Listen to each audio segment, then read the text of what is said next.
Logistics, Counterlogistics, and the Communist Prospect by Jasper Bernes. From Endnotes issue number 3. What is theory for? What good is it in the fight against capital and state? For much of the left, the Marxist left in particular, the answer is obvious. Theory tells us what to do, or what is to be done, in the strangely passive formula often used here. Theory is the pedagogue of practice. Thus, the essential link between Comrade Lenin and his putative enemy, the renegade Kautsky, the master thinkers of the Third and Second Internationals. Despite their storied disagreements, both believed that without the special scientific knowledge dispensed by intellectuals and dedicated revolutionaries, the working class was doomed to a degraded consciousness, incapable of making revolution, or, at any rate, making it successfully. The task of theory, therefore, is to weaponize proletarian consciousness, to turn it toward right action. This didactic view of theory extends across the entire range of Marxist intellectual work in the 20th century, from the comparatively crude Bolshevik programmatics of Lenin and Trotsky to the sophisticated variants offered by Antonio Gramsci and Louis Althusser. There are other, non-didactic theories of theory, however. We might look, for instance, to Marx's own very early reflection on such matters. There is no need to play teacher to the working class. Marx tells his friend Arnold Rouge, quote, "We shall not say, 'Abandon your struggles.' They are mere folly. Let us provide you with the true campaign slogans.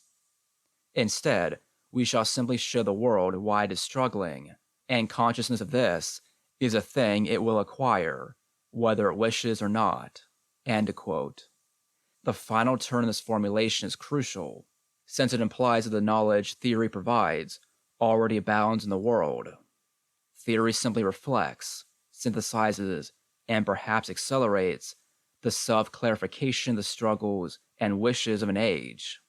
Theory is a moment in the self-education of the proletariat, whose curriculum involves inflammatory pamphlets and beer hall oratory as much as barricades and street fighting. In this regard, theory is more a map than a set of directions, a survey of the terrain in which we find ourselves, a way of getting our bearings in advance of any risky course of action. I am thinking here of Friedrich Jameson's essay on the cultural logic of late capitalism, and his call for cognitive maps that can orient us within the new spaces of the post-industrial world. Though Jameson must surely count as an exponent of the pedagogical view of theory, calling for cognitive maps by way of a defense of didacticism in art, part of the appeal of this essay is the way his call for maps emerges from a vividly narrative disorientation, from a phenomenology of the bewildered and lost. Describing the involuted voids of the Bonaventure Hotel, Jameson situates the reader within a spatial allegory for the abstract structures of late capitalism and the, quote, incapacity of our minds to map the great global multinational and decentralized communication network in which we find ourselves caught as individual subjects. End quote from Jameson's Postmodernism, or the Cultural Logic of Late Capitalism. Theory is a map produced by the lost themselves, offering us a difficult view from within, rather than the clarity of the Olympian view from above. Languishing the shadow of its dominant counterpart, anti-didactic theory has often remained a bitter inversion of the intellectualist presumptions of the Leninist or Gramscian view. Whereas the didactic view tells us that revolution fails for lack of theory, or for lack of the right theory, fails because the correct consciousness was not cultivated. The communist ultra-left that inherits the anti-didactic view offers instead a theory of intellectual betrayal, a theory of militant theory as the corruption of the organic intelligence of the working class. The role of theorists, then, is to prevent these corrupting interventions by intellectuals. in order to allow for the spontaneous self-organization of the working class. As a consequence, the historical ultra-left, congealing in the wake of the failure of the revolutionary wave of the early 20th century, and the victory of a distinctly counter-revolutionary Marxism, adopts a reflective and contemplative, if not fatalist, orientation to the unfolding of struggles, offering diagnosis at most, but never any strategic reflection, lest it commit the cardinal sin of intervention, playing the pedagogue to the masses. The result is a perversely unhappy consciousness, who both knows better and yet, at the same time, feels that such knowing is at best useless and at worst harmful. Thus, the guilty self-consciousness plagues even those important theories, by Gilles Dauvé and Theory Communiste, for instance, which emerged after 1968 as critiques of the historical ultra-left. But if we really believe that theory emerges as part of the self-clarification of struggles, then there is no reason to fear intervention or strategic thought. Any perspective that militants and intellectuals might bring to a struggle is either already represented within it, or on the contrary, capable of being confronted as one of the many obstacles and impasses antagonists encounter in their self-education. Strategic thought is not external to struggles, but native to them. And every set of victories or failures opens up new strategic prospects, possible futures which must be examined and whose effects in the present can be accounted for. In describing these prospects, theory inevitably takes sides among them. This is not to issue orders to struggles, but to be ordered by them. Theory from the ground. The following essay is an experiment in theory writing. It attempts to render explicit the link between theory as it unfolds in the pages of communist journals and theory as it unfolds in the conduct of struggles, demonstrating how the reflections about the restructuring of capitalism emerge as a consequence of particular moments of struggle. From these theoretical horizons, specific strategic prospects also emerge, and inasmuch as they are discussed on the ground and affect what happens there, we can only with great effort avoid them. We can, and perhaps should, always ask of the theories we encounter, where are we? In response to which practical experience has this theory emerged? In what follows, we are, for the most part, in the port of Oakland, California, beneath the shadows of cyclopean gantry cranes and container ships, pacing around anxiously with the 20,000 other people who have entered the port in order to blockade it, as part of the so-called general strike called for by Occupy Oakland on November 2, 2011. Every participant in the blockade that day surely had some intuitive sense of the port's centrality to the Northern Californian economy, and it is with this intuitive orientation that theory begins. If asked, they would tell you that a sizable fraction of what they consumed originated overseas, got put onto ships, and passed through ports like Oakland's en route to its final destination. As an interface between production and consumption, between the U.S. and its overseas trading partners, between hundreds of thousands of workers, and the various forms of circulating capital they engage, the quieted machinery of the port quickly became an emblem for the complex totality of capitalist production it seemed both to eclipse and to reveal. For our blockaders, then, all manner of questions unfolded directly from their encounter with the space of the port and its machinery. How might we produce a map of the various companies, the flows of capital and labor, directly or indirectly affected by a blockade of the port, by a blockade of particular terminals? Who sits at one removed, at two removes, or three? Additionally, questions emerged about the relationship between the blockade tactic and the grievances of those who took part. Though organized in collaboration of the local section of the ILWU, the Dock Workers Union, in solidarity with the threatened workers in Longview, Washington, few people who came to the blockade knew anything about Longview. They were there in response to the police eviction of Occupy Oakland's camp, and in solidarity with whatever they understood as the chief grievances of the Occupy movement. How then to characterize the relationship between the blockaders, many of whom were unemployed or marginally employed, and the highly organized port workers, who was affected by such a blockade? What is the relationship between the blockade and the strike tactic? Once asked, these questions link the moment of the blockade to related mobilizations, the Pico terrors of the Argentine uprisings of the late 1990s and early 2000s, unemployed workers who, absent any other way of prosecuting their demands for government assistance, took to blockading roads in small, dispersed bands. The pique volant of the 2010 French strikes against proposed changes in pension law, bands of dispersed picketers who supported blockades by workers, but also engaged in their own blockades independent of strike activity. The recent strikes by workers in IKEA's and Walmart supply chains, and everywhere in the season of political tumult that follows on the crisis of 2008, a proliferation of the blockade and a waning of the strike as such, with the exception of the industrial BRICS nations, where a renegade labor formation has initiated a new strike wave. Logistics and hydraulic capitalism. These are not questions that belong solely to formal theory. They were debated immediately by those who participated in the blockade and who planned for a second blockade a month later. Some of these debates invoke the concept of globalization to make sense of the increasing centrality of the port and international trade within capitalism, in an echo of the altered globalization movement of the early 2000s. But it has always been unclear what the term globalization is supposed to mean, as marker for a new historical phase.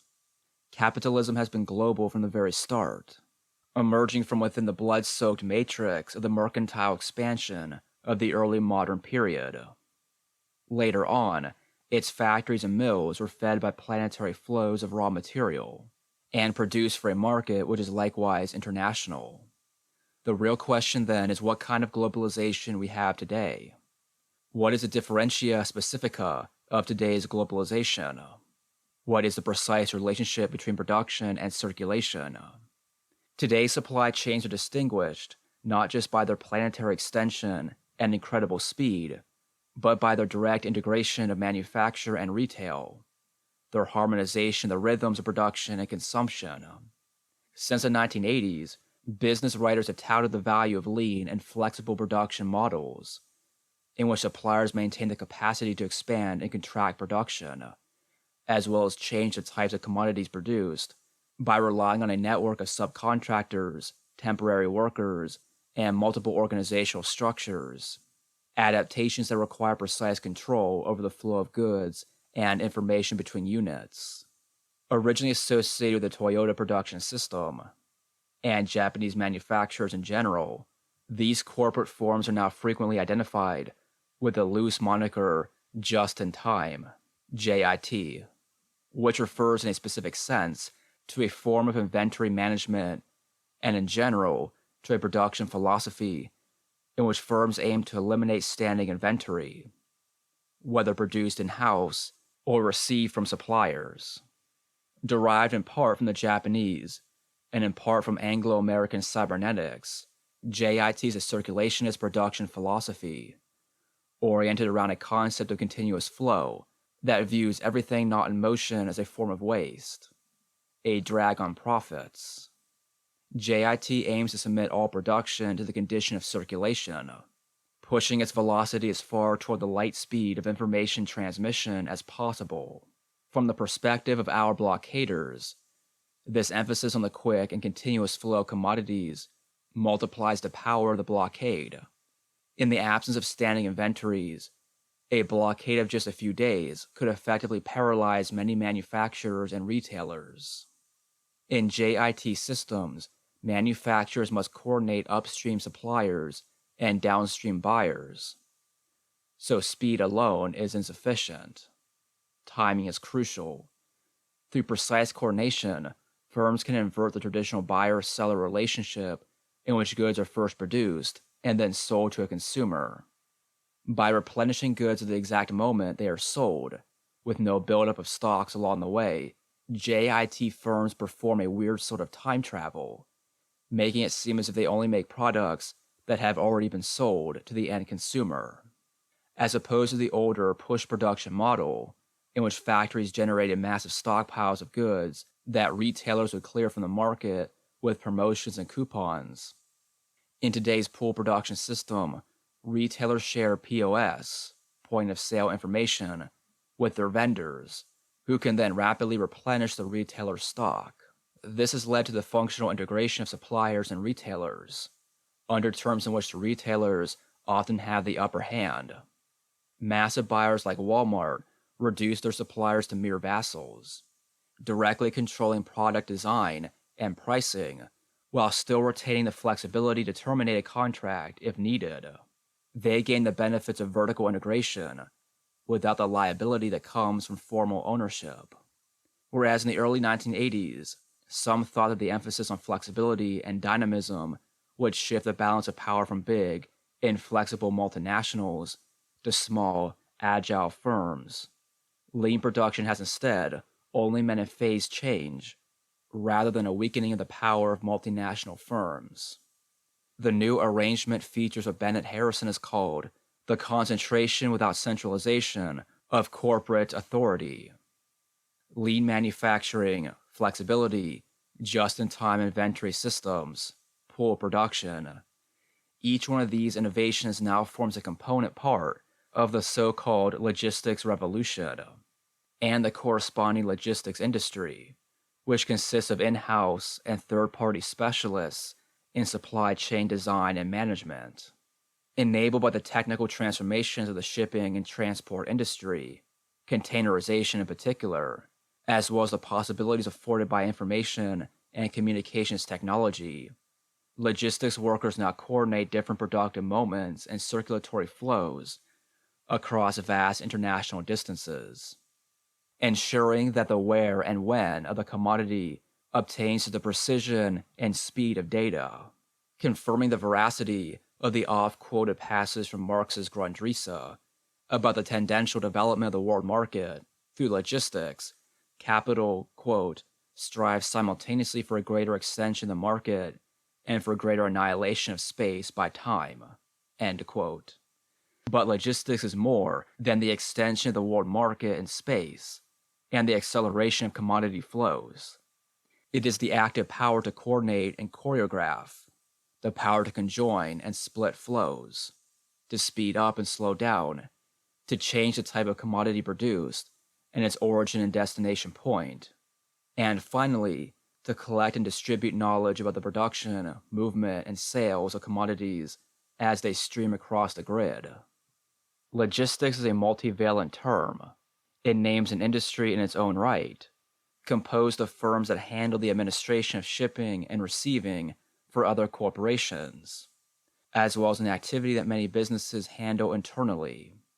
But it also refers, metonomically, to a transformation of capitalist production overall, the logistics revolution. In this latter sense, logistics indexes the subordination of production to the conditions of circulation, the becoming hegemonic of those aspects of the production process that involve circulation. In the idealized world picture of logistics, manufacture is merely one moment in a continuous Heraclitean flux. The factory dissolves into planetary flows, chopped up into modular component processes, which, separated by thousands of miles, combine and recombine according to the changing whims of capital. Logistics aims to transmute all fixed capital into circulating capital, the better to imitate and conform to the purest and most liquid forms capital takes, money. This is impossible, of course, since a valorization process requires fixed capital outlays at some point along the circuits of reproduction, and therefore someone, somewhere, will have to shoulder the risk that comes with investing in immobile plant and machinery. But logistics is about mitigating this risk. It is about transforming a mode of production into a mode of circulation. in which the frequencies and channel capacities of the circuits of capital are what matters. In this, the logistics revolution conforms to the hydraulic conception of capitalism outlined by Deleuze and Guattari in the 1970s, in which surplus value results not so much from the irreversible transformation of worked matter, but from the conjunction of one flow, money, with another, labor. In this account, influenced by Fernand Braudel description of the origins of capitalism and its revision by world systems theory, capital is nothing so much as the commander of flows, breaking and conjoining various currents in order to create a vast irrigation and drainage of social power. Logistics turns solids into liquids, or at its extreme, into electrical fields, taking the movement of discrete elements and treating them as if they were oil in a pipeline, flowing continuously at precisely adjustable pressures. The use value of logistics. So far, our project of cognitive mapping has successfully situated our blockaders within a vast spatial horizon, a network of articulated flows, against the backdrop of which even the gargantuan container ships, even the teeming thousands of blockaders, are mere fly specks. But the picture we have given is without depth, without history. It is, in other words, a picture. And we might wonder whether some of the disorientation to which the concept of the cognitive map responds is aggravated by the spatial and visual approach. Perhaps map functions as a metaphor more than anything else, referring to an elaboration of concepts and categories in both spatial and temporal dimensions. A map, but also a story, chart, and diagram, because once we adopt the view from somewhere, the view for somebody, we place ourselves between a past and a future, at the leading edge of a chain of causes that are as much in need of mapping as a spatial arrangement of the supply chain, especially if we want to have any sense of what might happen next. In other words, we will want to know why capital turned to logistics. Why did capital reorganize in this manner, in pursuit of which advantages and in response to which impasses? One answer, hinted at above, is that logistics is a simple accelerator of commodity flows. Logistics is a method to decrease the turnover time of capital, and thereby raise total profits. Short turnover times and quick production cycles can produce very high total profits, with even the very low rates of profit per turnover which capitalists encountered in the 1970s. Logistics is one solution, then, to the long downturn that emerged in the 1970s, and the general crisis it ushered in, as opportunities for profit-taking through investment in the productive apparatus, in new plant and machinery, began to vanish. As we know from numerous accounts, one result is that capital flowed into financial assets, real estate, and the like, amplifying the velocity and bandwidth of the money supply and the credit market, and concocting novel forms of finance capital. But this well-documented process of financialization had, as its hidden counterpart, a massive investment of capital in the complementary sphere of commodity circulation, rather than money circulation, increasing the throughput of the transportation system and accelerating the velocity of commodity capital through a build-out in the form of tankers, port complexes, rail yards, robotically controlled distribution centers, and the digital and network technology needed to manage the increased volume and complexity of trade. The shipping container and the commodity future were thus complementary technical innovations, streamlining and supercharging different segments of the total circuit of reproduction. The ever faster rotations of credit and commodities around the globe are mutually enabling relays. However, investment in these areas is not just about brute velocity. It also aims at reducing the associated costs of circulation and thereby increasing the total load of the transport systems. Alongside the obvious economies of scale and mechanization afforded by container technology, integrated information systems vastly reduce the administrative costs associated with circulation. freeing up more money for direct investment in production. But these developments cannot be understood in terms of quantitative increase and decrease alone. Increase in speed and volume of commodity flows, decrease in overhead. There is an important qualitative goal here as well, described by logistics as agility. That is, the power to change, as quickly as possible, the speed, location, origin, and destination of products, as well as product type, in order to meet volatile market conditions.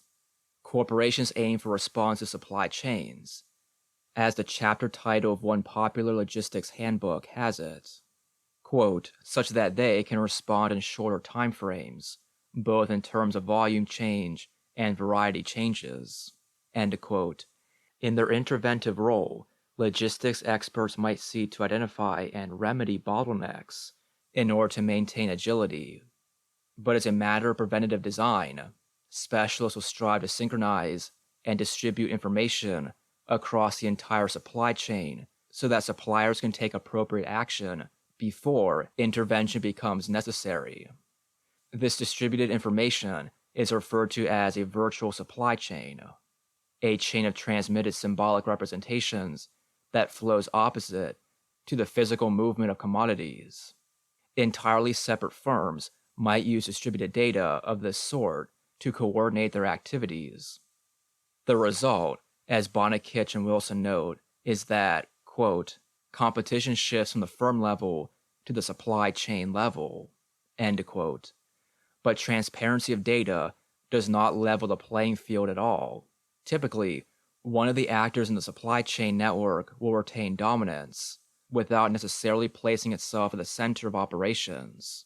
Walmart, for instance, has insisted its suppliers place radio frequency identification tags, RFID, on pallets and containers, allowing it to manage its inventory much more effectively, at considerable cost to the suppliers. Before we consider the final reason for the logistics revolution, a brief historical note is in order. Until World War II, the field of corporate or business logistics did not exist at all. Instead, logistics was a purely military affair, referring to the methods that armies used to provision themselves, moving supplies from the rear to the front line. A mundane but fundamental enterprise which military historians since Thucydides have acknowledged as a key determinant of the success of expeditionary wars. Business logistics, as a distinct field, evolved in the 1950s, building upon innovations in military logistics and drawing upon the interchange of personnel between the military, industry, and the academy so characteristic of the post-war period. Interchange is superintended by the fields of cybernetics, information theory, and operations research. The connection between military and corporate logistics remained intimate. For instance, though Malcolm McLean introduced stackable shipping containers in the 1950s and had already managed to containerize some domestic transport lines, it was his Sea-Land Services container-based solution to the logistics crisis of the Vietnam War that generalized the technology and demonstrated its effectiveness for international trade. Likewise, RFID technology was first deployed by the U.S. military in Iraq and Afghanistan, at which point Walmart begins exploring its use.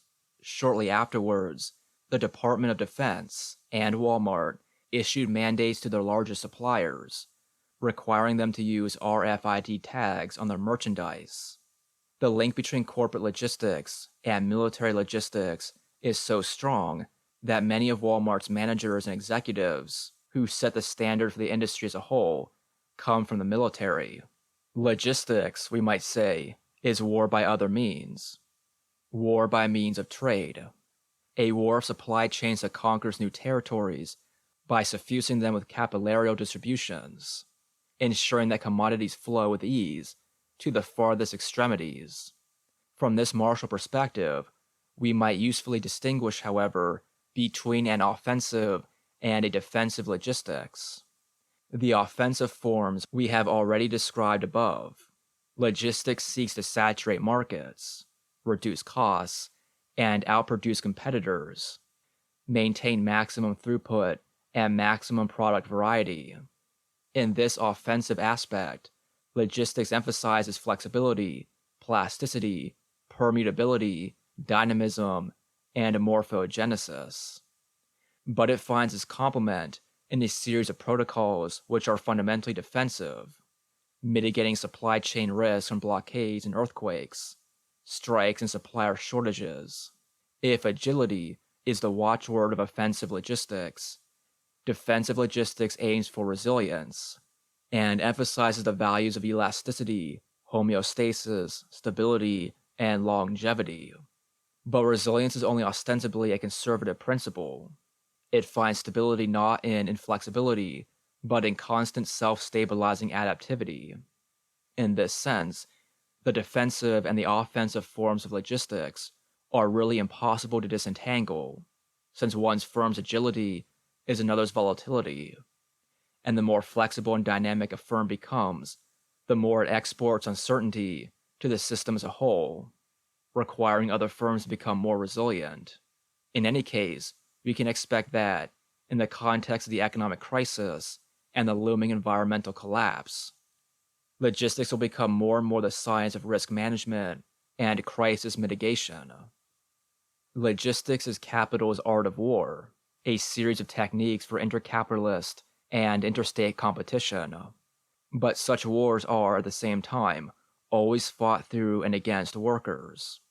One of the most significant reasons for the extension, complication, and lubrication of these planetary supply chains is that they allow for arbitrage of the labor market. The sophisticated, permeable supply chains of the contemporary world make it possible for capital to seek out the lowest wages anywhere in the world, and to play proletarians off of each other. Logistics was therefore one of the key weapons in a decades-long global offensive against labor. The planetary supply chains enabled by containerization effectively encircled labor, laying siege to its defensive emplacements, such as unions, and eventually, over the course of the 1980s and 1990s, completely crushing them. From there, with labor on the run, logistics has enabled capital to quickly neutralize and outmaneuver whatever feeble resistance workers mount. Although capital must deal with the problem of sunk investments in immovable buildings, machines, and other infrastructures, reconfigurable supply chains allow it unprecedented power to route around and starve troublesome labor forces. By splitting workers into a core composed of permanent workers, often conservative and loyal, and a periphery of casualized, outsourced, and fragmented workers who may or may not work for the same firm, capital has dispersed proletarian resistance quite effectively. But these organizational structures require systems of coordination, communication, and transport, opening capital up to the danger of disruption in the space of circulation, whether by workers charged with circulating commodities or by others, as with the port blockade, who choose circulation as their space of effective action, for the simple reason that capital has already made this choice as well. The actions of participants in the port blockade are, in this regard, doubly determined by the restructuring of capital. They are there not only because the restructuring of capital has either left them with no jobs at all, or placed them into jobs where action as workers, according to the classical tactics of the workers' movement, has been proscribed, but also because capital itself has increasingly taken the sphere of circulation as the object of its own interventions. In this regard, theory provides us not only with the why of capital's restructuring, but the why of a new cycle of struggles. Visibility and praxis. It should be obvious by now that logistics is capital's own project of cognitive mapping, hence the prominence of visibility among the watchwords of the logistics industry. To manage a supply chain means to render it transparent. The flow of commodities in which we locate our blockaders are doubled by flows of information, by a signifying chain that superintends the commodity chain, sometimes without human intervention at all, alongside the predictive models of finance, which aim to represent and control the chaotic fluctuations of the credit system and money, logistics likewise manages the complex flows of the commodity system through structures of representation. We might imagine then a logistics against logistics, a counterlogistics which employs the conceptual and technical equipment of the industry in order to identify and exploit bottlenecks, to give our blockaders a sense of where they stand within the flows of capital. This counterlogistics might be a proletarian art of war to match capital's own ars belli. Imagine if our blockaders knew exactly which commodities the containers of particular berths or on particular ships contained. Imagine if they could learn about the origin and destination of these commodities and calculate the possible effects, functionally and in dollars, of delays or interruptions in particular flows. Possession of such a counter-logistical system, which might be as crude as a written inventory, would allow antagonists to focus their attention where it would be most effective. Taking, for example, the situation of the French pension law struggles of 2010, in which mobile blockades in groups of 20 to 100 moved throughout French cities, supporting the picket lines of striking workers, but also blockading key sites independently. The powers of coordination and concentration permitted by such a system are immediately apparent. This is one example of the strategic horizons which unfold from within struggles, even if most discussions of such counterlogistics will have to be conducted with particular occasions in mind. But beyond the practical value of counterlogistic information, there is what we might call its existential value.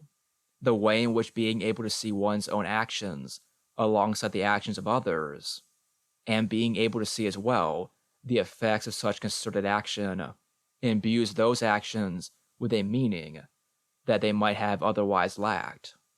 The contagiousness of the Arab Spring, for example, arises in part from the affirmative effect of transmitted images of struggle.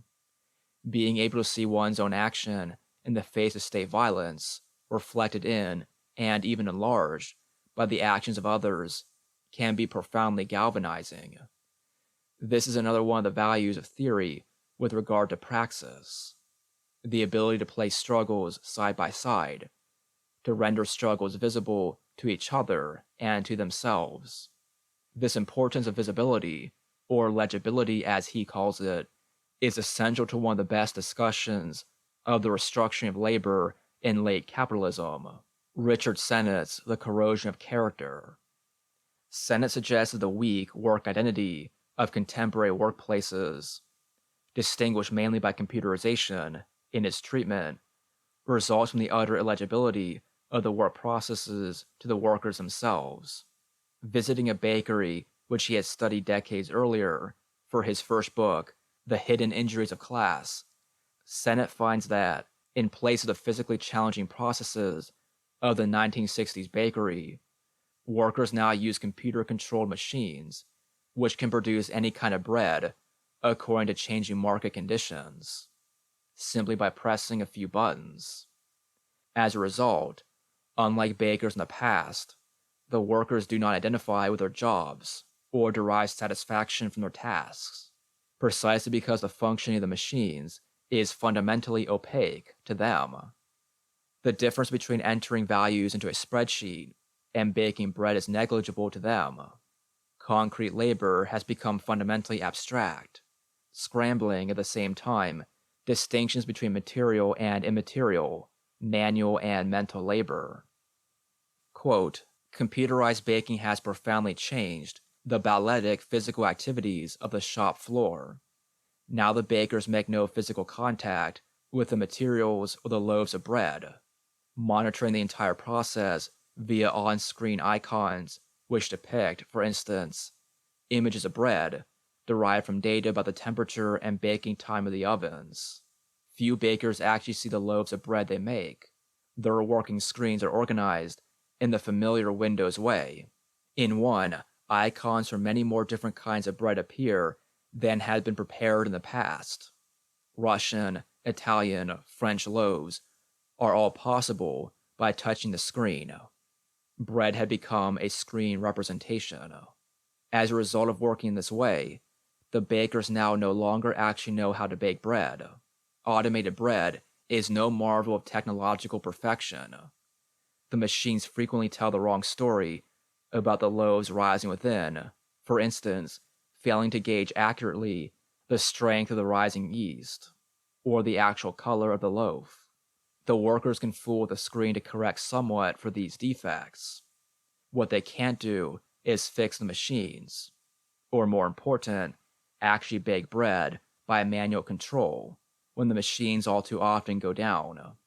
Program-dependent laborers, they can have no hands-on knowledge. The work is no longer legible to them, in the sense of understanding what they are doing. End quote from Richard Sennett's The Corrosion of Character. There is an interesting paradox here, which Sennett draws out very nicely in the following pages. The more transparent and user-friendly the computerized processes are, the more opaque the total process they control becomes. His conclusion should trouble any simplistic conception of the powers of visibility or the cognitive map as such, a problem that Jameson recognized early on, declaring, quote, informational technology the representational solution as well as the representational problem of the world system's cognitive mapping, end quote, from Friedrich Jameson's The Geopolitical Aesthetic. The problems for Sennett's workers, as well as for our blockaders, are practical as much as they are epistemological, a matter of doing and knowing together. Unless the representations such systems provide widen our capacity to do and to make, to effect changes upon the world, they will make that world more, rather than less, opaque, no matter how richly descriptive they might be. And though Sennett's discussion is geared only toward the world of labor, and imbued with a typical left-wing nostalgia for the savoir-faire and the stable identities that skilled work entailed, the problems of legibility pertain as much to our blockaders as to the dock workers at the port. To persist beyond an initial moment, struggles need to recognize themselves in the effects they create. They need to be able to map out those effects, not just by positioning themselves within the abstract and concrete space of late capital, but within a political sequence that has both past and future, that opens onto a horizon of possibilities. All of this requires knowledge, but it requires knowledge that can be practiced, that can be worked out. Our blockaders are therefore dispossessed of usable knowledge by a technical system in which they appear only as incidental actors, as points of relay and insertion, which require at most a stenographic compression of their immediate environs into a few kilobytes of usable information. Bernard Stiegler, who, despite an often tedious Heideggerian theoretical apparatus, is one of the best contemporary theorists of technology, describes this process as cognitive and affective proletarianization, where proletarians are dispossessed as producers of savoir-faire and as consumers as savoir-vivre. This is part of a long history of what Stiegler calls grammatization, in which knowledge and memory is discretized into reproducible and combinatorial bodily gestures, phonemes, graphemes, keystrokes, bits, and then exteriorized through inscription and matter. The digital and telecommunication technology of contemporary grammatization is the final stage of this process, such that our memories and cognitive faculties now exist in the data cloud, as it were, part of a distributed technological prosthesis, without which we are effectively incapable of orienting ourselves or functioning. In this largely persuasive account, which thankfully cuts against the optimistic readings of information technology as a progressive socialization of general intellect, we are dispossessed, not just of the means of production, but the means of thought and feeling as well. In many ways, Stiegler shares a great deal with the rich exploration of the concepts of alienation, fetishism, and reification that followed the popularization of the early Marx in the 1960s. by Herbert Marcuse, Guy Debord, and others. We might for this reason wonder about the latent humanism in Stiegler. Sennett, however, provides us with an important caveat against reading Stiegler in humanist terms. Whereas a certain kind of classical Marxist analysis might expect his bakers to want to reappropriate the knowledge of which they have been dispossessed by the machines, few of them have any such desires. Their real lives are elsewhere, and hardly any of them expect or desire dignity and meaning from their jobs as bakers. The only person who conforms to the expected outline of the alienated worker in Sennett's bakery is the foreman, who worked his way up from apprentice baker to manager, and takes the wastage and loss of skill in the bakery as a personal affront, imagining that if the bakery were a cooperative, the workers might take more interest in knowing how things are done. The other workers, however, treat work not as the performance of a skill, but as a series of indifferent applications of an abstract capacity to labor. Baking means little more than pushing buttons in a Windows program designed by others. The work is both illegible to them and utterly alien to their own needs, but not alien in the classic sense that they recognize it as a lost or stolen part of themselves they hope to recover through struggle. This is one of the most important consequences of the restructuring of the labor process superintended by the logistics revolution. The casualization and irregularization of labor, the disaggregation of the work process into increasingly illegible and geographically separate component parts, as well as the incredible powers which capital now has to defeat any struggle for better conditions, mean that it is not only impossible for most proletarians to visualize their place within this complex system, but it is also impossible for them to identify with that place as a sort of dignity and satisfaction, since its ultimate meaning with regard to the total system remains elusive. Most workers today cannot say, as workers of old could, and often did, "It is we who built this world. It is we to whom this world belongs." The restructuring of the mode of production and the subordination of production to the conditions of circulation therefore forecloses the classical horizon of proletarian antagonism. Seizure of the means of production for the purposes of a worker-managed society. One cannot imagine seizing that which one cannot visualize, and inside of which one's place remains uncertain. The reconfiguration thesis. The difficulties which Sennett's bakers or our blockaders encounter are not simply failures of knowledge, ones that can be solved through pedagogical intervention.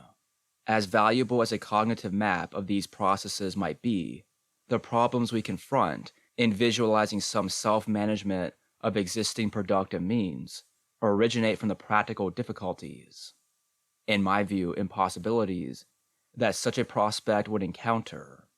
The opacity of the system in this regard emerges from its intractability, and not the other way around. In an insightful article on the logistics industry and contemporary struggle, Alberto Toscano, who has lately devoted considerable effort to critiquing theorists of communization, faults the space-time of much of today's anti-capitalism for its reliance on subtraction and interruption, not attack and expansion. Toscano proposes, as an alternative, an anti-capitalist logistics, which treats the various productive sites and infrastructures of late capitalism as potentially reconfigurable, rather than the object of mere negation or sabotage. No doubt, any struggle which wants to overcome capitalism will need to consider what use can be drawn from the dead labors which crowd the earth's crust. But there is no reason to assume from the start, as Toscano does, that all existing means of production must have some use beyond capital, and that all technological innovation must have, almost categorically, a progressive dimension, which is recuperable through a process of determinate negation. As we saw above, the use value which the logistics industry produces is a set of protocols and techniques that enable firms to seek out the lowest wages anywhere in the world and to evade the inconvenience of class struggle when it arises. In this sense, unlike other capitalist technologies, logistics is only partly about exploiting the efficiencies of machines in order to get products to market faster and more cheaply, since the main purpose of the faster and cheaper technologies is to offset the otherwise prohibitive cost of exploiting labor forces halfway around the world. The technological ensemble which logistics superintends is therefore fundamentally different than other ensembles such as the Fordist factory. It saves on labor costs by decreasing the wage, rather than increasing the productivity of labor. To put it in Marxist terms, it is absolute surplus value masquerading as relative surplus value. The use value of logistics for capital is exploitation in its rawest form, and thus it is truly doubtful that logistics might form, as Toscano writes, quote, capitalism's pharmacon, the cause for its pathologies, from the damaging hypertrophy of long-distance transport of commodities to the aimless sprawl of contemporary conurbation, as well as the potential domain of anti-capitalist solutions. End quote. For workers, to seize the commanding heights offered by logistics, to seize, in other words, the control panel of the global factory, would mean for them to manage a system that is constitutively hostile to them and their needs, to oversee a system in which extreme wage differentials are built into the very infrastructure. Without those differentials, most supply chains would become both wasteful and unnecessary. But perhaps repurposing means for Toscano instead a kind of making do with the machinery of logistics as we find it, seeing what other purposes it can be put to, rather than imagining an appropriation of its commanding heights. Any revolutionary process will make do with what it finds available as a matter of necessity, but it is precisely the convertibility or reconfigurability of these technologies that seems questionable. The fixed capital of the contemporary production regime is designed for extraction of maximum surplus value. Each component part is engineered for insertion into this global system.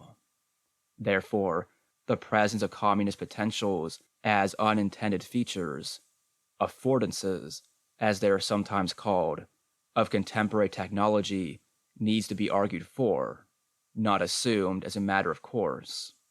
Much of the machinery of contemporary logistics aims to streamline the circulation of commodities and not use values, to produce not the things that are necessary or beneficial, but those that are profitable.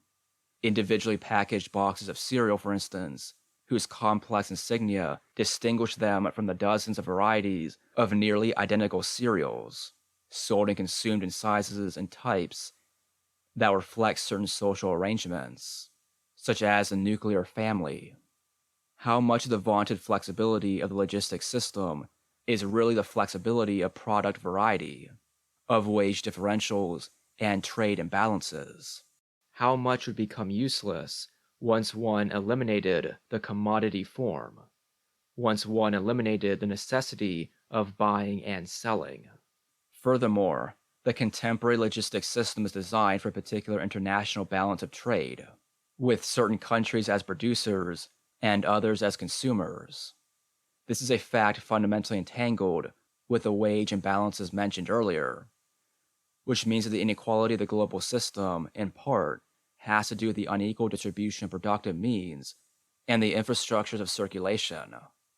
The concentration of port capacity on the west coast of the U.S., rather than the east coast, for instance, because of the location of manufacturing in Asia.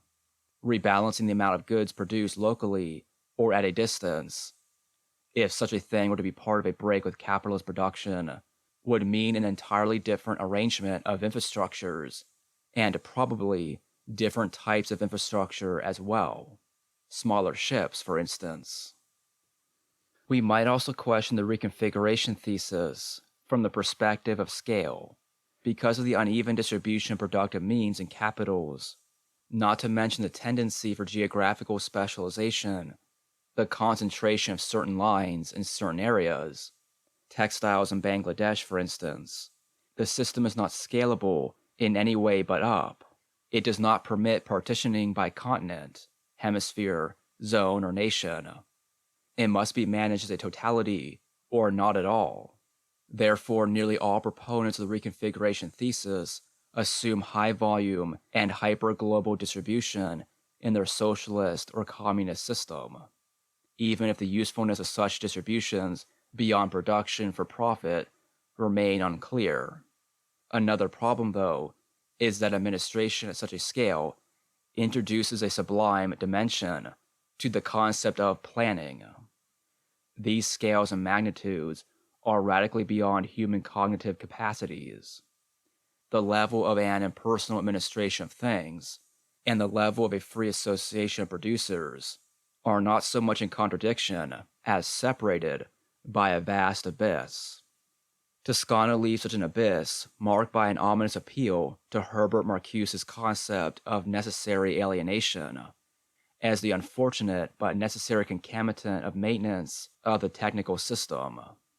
Other partisans of the reconfiguration thesis, when questioned about the scaling up of the emancipatory desires and needs of proletarian antagonists to a global administration, invariably deploy the literal deus ex machina of supercomputers. Computers and algorithms, we are told, will determine how commodities are to be distributed. Computers will scale up from the demands for freedom and equality of proletarian antagonists and figure out a way to distribute work and the products of work in a manner satisfactory to all.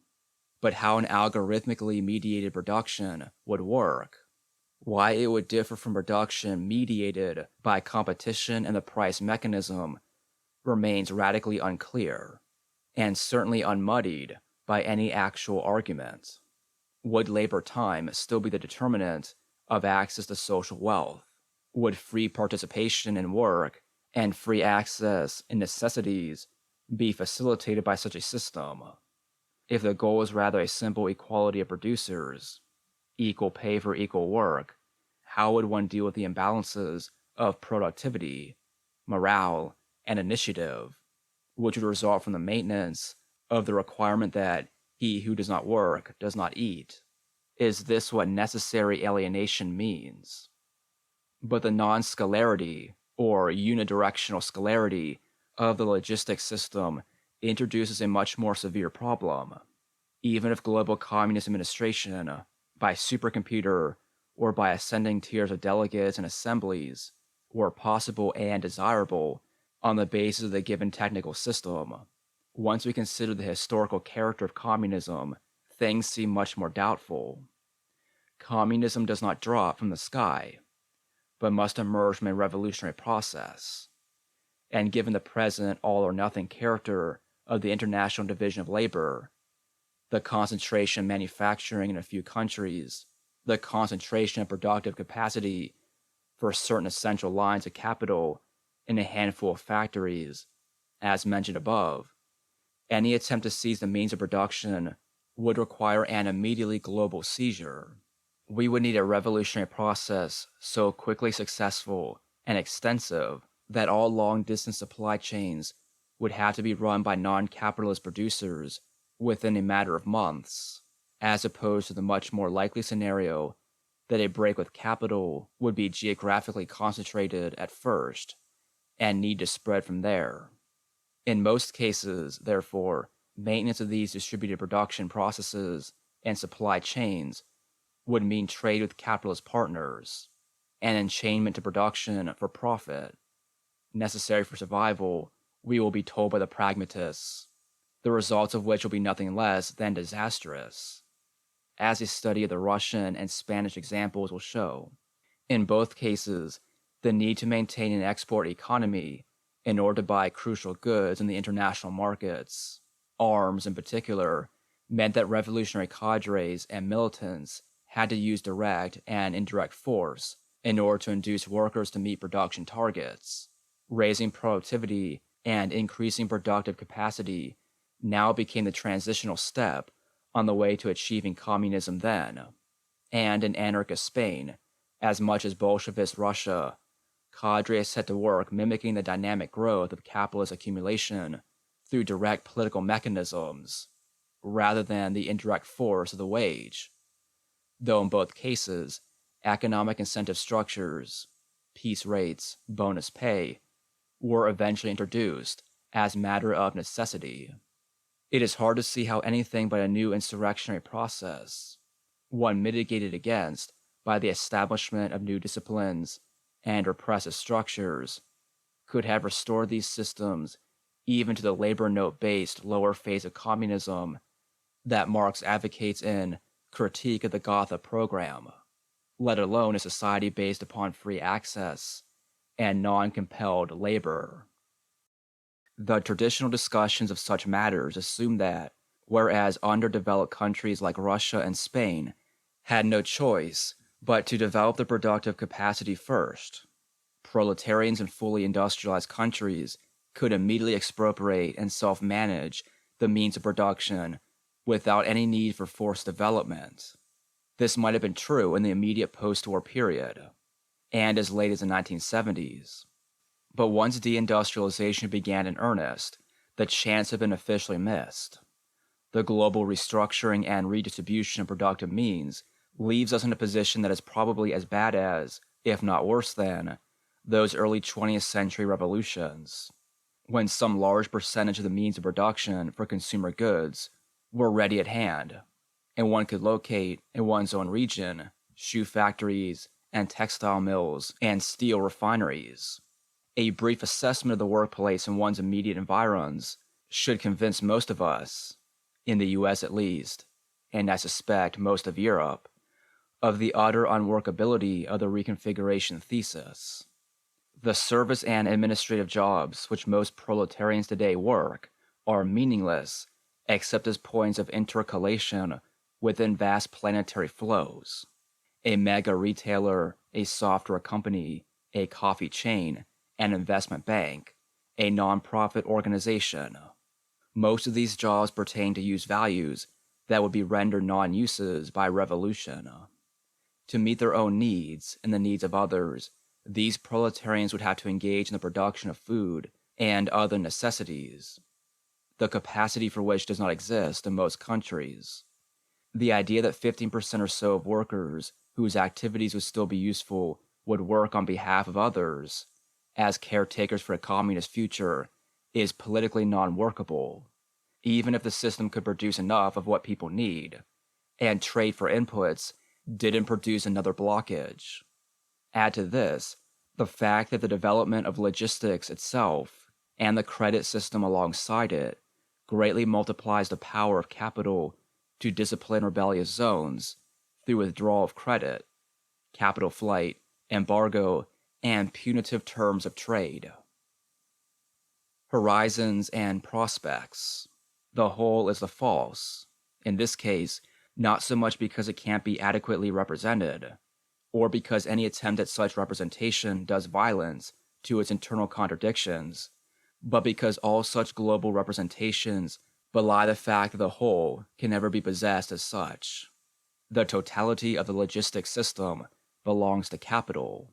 It is a view from everywhere, or nowhere, a view from space, that only capital as totalizing, distributed process can inhabit. Only capital can fight us in every place at once, because capital is not in any sense a force with which we contend, but the very territory on which that contention takes place. Or rather, it is a force, but a field force, something which suffuses rather than opposes. Unlike capital, we fight in particular locations and moments, here, there, now, then. To be partisan means, by necessity, to accept the partiality of perspective and the partiality of the combat we offer. The weak tactics of the present, the punctual riot, the blockade, the occupation of public space, are not the strategic product of an antagonist consciousness that has misrecognized its enemy, or failed to examine adequately the possibilities offered by present technologies.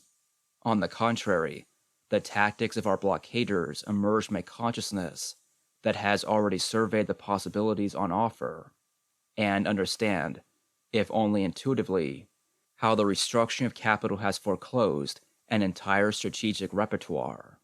The supply chains which fasten these proletarians to the planetary factory are radical chains in the sense that they go to the root and must be torn out from the root as well.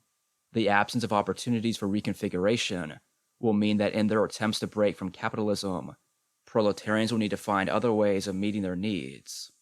The logistical problems they encounter will have to do with replacing that which is fundamentally unavailable, except through linkage to these planetary networks and the baleful consequences they bring. In other words, the creation of communism will require a massive process of delinking from the planetary factory as a matter of survival. We will not have the opportunity to use all, or even many, of the technical means that we find, since so many of these will be effectively orphaned by a break with capitalist production. But what then of strategy?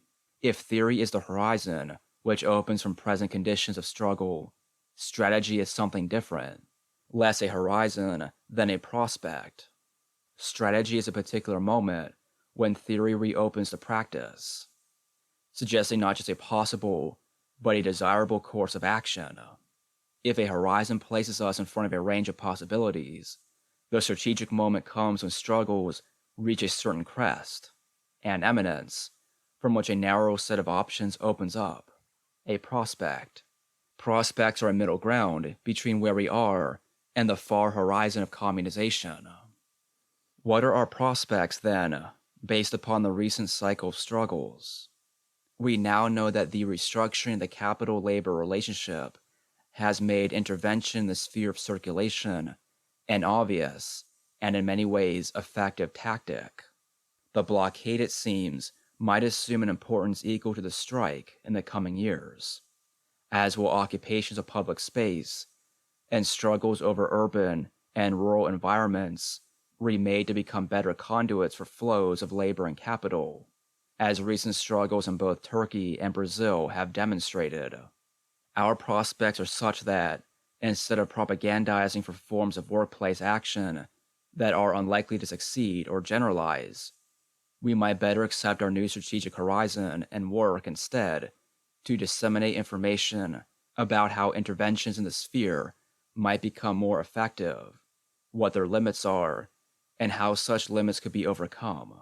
We might work to disseminate the idea that the seizure of the globally distributed factory is no longer a meaningful horizon, and we might essay to map out the new relations of production in a way that takes account of this fact. For instance, we might try to graph the flows and linkages around us in ways that comprehend their brittleness, as well as the most effective ways they might be blocked, as part of the conduct of particular struggles. These would be semi-local maps that operate from the perspective of a certain zone or area. From this kind of knowledge, one might also develop a functional understanding of the infrastructure of capital, such that one then knew which technologies and productive means would be orphaned by a partial or total delinking from planetary flows, which ones might alternately be conserved or converted, and what the major practical and technical questions facing a revolutionary situation might look like. How to ensure that there is water and that the sewers function. How to avoid meltdown of nuclear reactors. What does local food production look like? What types of manufacture happen nearby? And what kinds of things can be done with this production machinery? This would be a process of inventory, taking stock of things we encounter in our immediate environs. That does not imagine mastery from the standpoint of the global totality, but rather a process of bricolage from the standpoint of partisan fractions who know they will have to fight for particular embattled locations, and win their battles successively rather than all at once. None of this means setting up a blueprint for the conduct of struggles, a transitional program. Rather, it means producing the knowledge which the experience of past struggles has already demanded, and which future struggles will likely find helpful.